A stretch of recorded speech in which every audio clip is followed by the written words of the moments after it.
Hello everyone, welcome to my Dynamics project video. Today I'll be explaining how hybrid cars work, the engineering principles behind them, and how they make use of work and energy principle to improve efficiency and performance. So let's start with a visual demonstration on what we'll be working with today.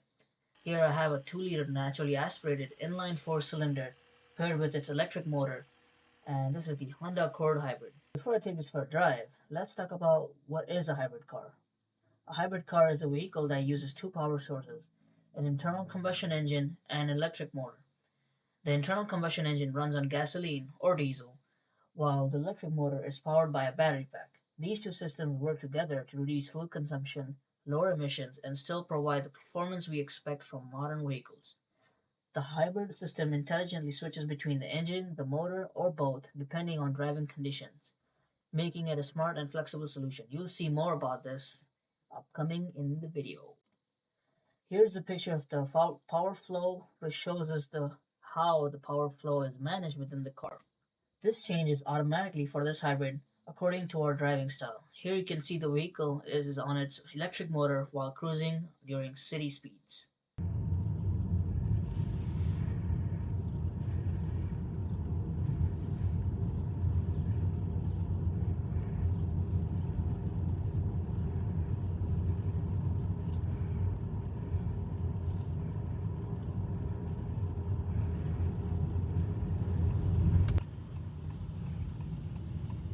As soon as we hit the highway and push the accelerator for more speed, it kicks in the gasoline engine to supply more power to the wheels.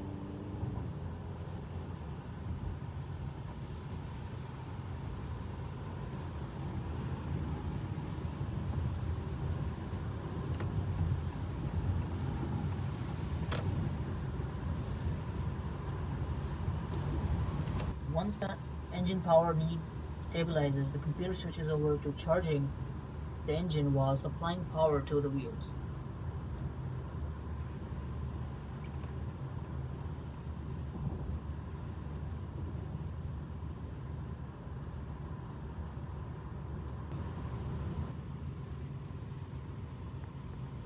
Once there is enough power stored in the battery, the car switches over to the electric motor, and it stays on the electric motor until it has insufficient energy left in the battery. Then it switches over to gasoline engine again just to charge up the battery. Now for the main focus of this video, regenerative braking. While coasting downhill, as you can see, the wheels recharge the battery by converting kinetic energy into electrical energy. The same thing happens during braking. Rather than wasting energy as heat, the system captures motion and stores it in the battery.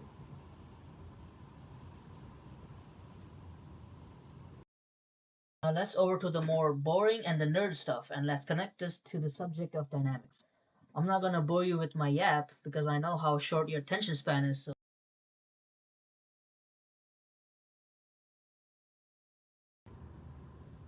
one of the most important engineering principles at play here is the work energy theorem. This tells us that the work done on a system is equal to its change in kinetic energy.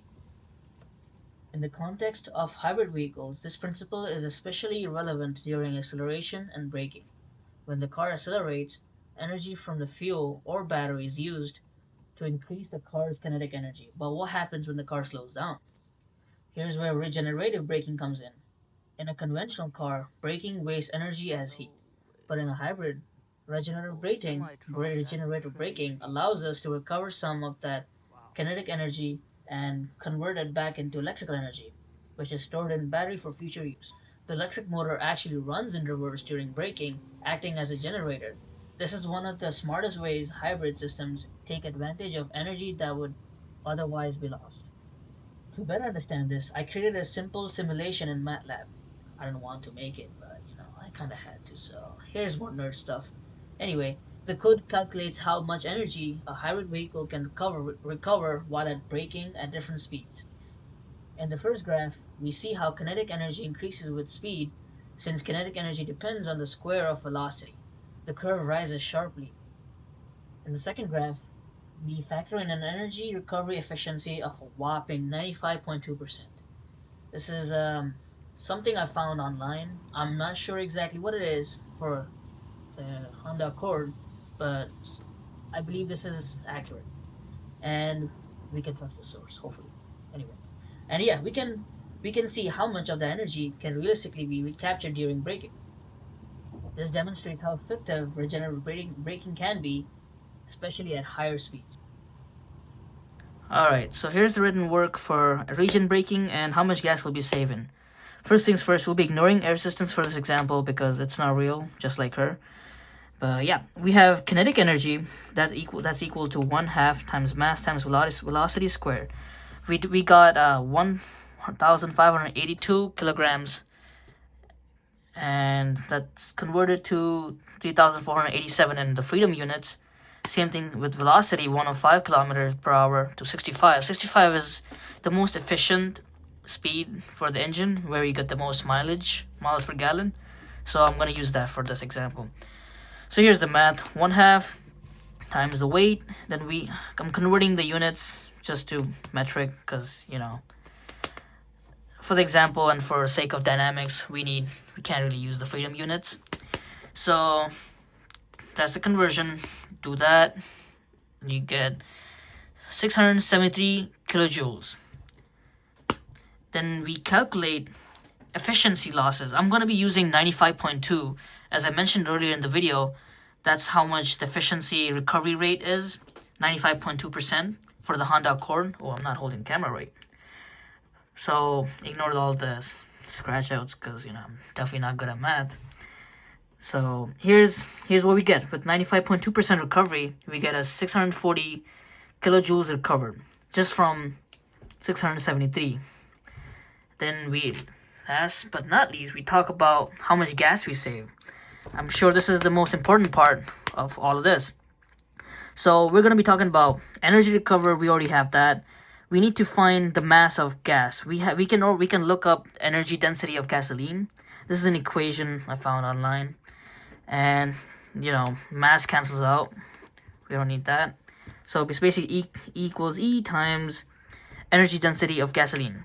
So we just plug and chug. We get 640.7 kilojoules is equal to mass times 43,000 kilojoules per kilogram. That's going to be the energy density of gasoline. I also put 60% engine efficiency, which is this right here.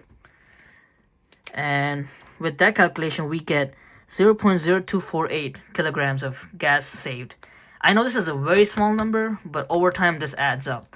And again, I'm not sure how to check with EPA ratings and stuff, but right now, the Honda Accord I drive is supposed to be rated for 44 and 41, I think 46 miles per gallon, which is honestly really good for this day and age, knowing the fact that gasoline is about $2.5 to about $3 per gallon, I would say.